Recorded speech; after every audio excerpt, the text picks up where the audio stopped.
शुरुआत। रीमा शहर की पढ़ी लिखी लड़की थी, लेकिन उसकी पोस्टिंग चंद्रपुर गांव के सरकारी स्कूल में हो गई थी।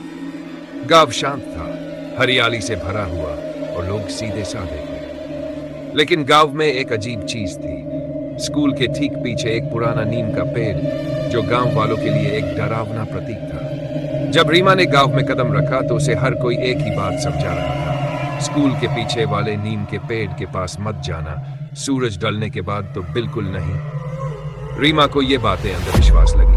वह तो शिक्षित थी। उसने सोचा गांव वालों को इस डर से बाहर लाना उसका कर्तव्य। पहले कुछ दिन ठीक बीते, लेकिन एक दिन स्कूल में एक बच्ची अचानक बेहोश हो गई। जब रीमा ने पूछा क्या हुआ, तो बाकी बच्चों ने बताया कि वह खेलते खेलते नीम के पेड़ के नीचे चली गई थी। उसके बाद से वह अजीब बड़बड़ाने लगी थी, जैसे कोई और उसकी जुबान से बोल रहा हो, मैं यहां हूं, अब कोई नहीं बचेगा। रीमा ने सोचा बच्ची को बुखार या दौरा पड़ा है, लेकिन गांव के बुजुर्गों ने साफ कहा उसके अंदर छाया घुस गई है। रात को रीमा ने दादी से बात की, जो उसी गांव की थी, लेकिन अब आंखों से देख नहीं सकती थी। दादी ने कहा, बिटिया, वो नीम का पेड़ सिर्फ पेड़ नहीं है, वहां कभी एक औरत को जिंदा जला दिया गया था 100 साल पहले। कहते हैं वो औरत तांत्रिक थी, लेकिन गांव वालों ने बिना सुने उसे आग के हवाले कर दिया। उसकी आत्मा अब उस पेड़ से बंधी है। रीमा ने पूछा, तो कोई उसे मुक्त क्यों नहीं करता?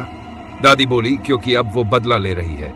हर पीढ़ी में कोई ना कोई उसकी छाया का शिकार बनता है, और उसे शांत करने की एक ही विधि है, उस रात की आखिरी चूड़ियां जो उसने मरने से पहले पहनी थी। पर कोई नहीं जानता वो कहां है।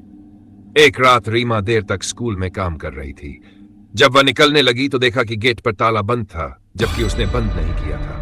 वह हैरान रह गई। उसने मोबाइल निकाला, कोई नेटवर्क नहीं।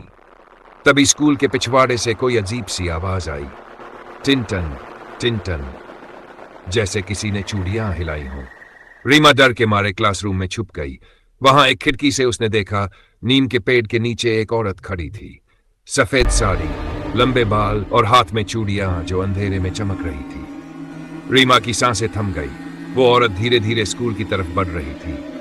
रीमा को लगा जैसे उसके कदम जमीन पर नहीं हवा में पड़ रहे हों। तभी बिजली चली गई।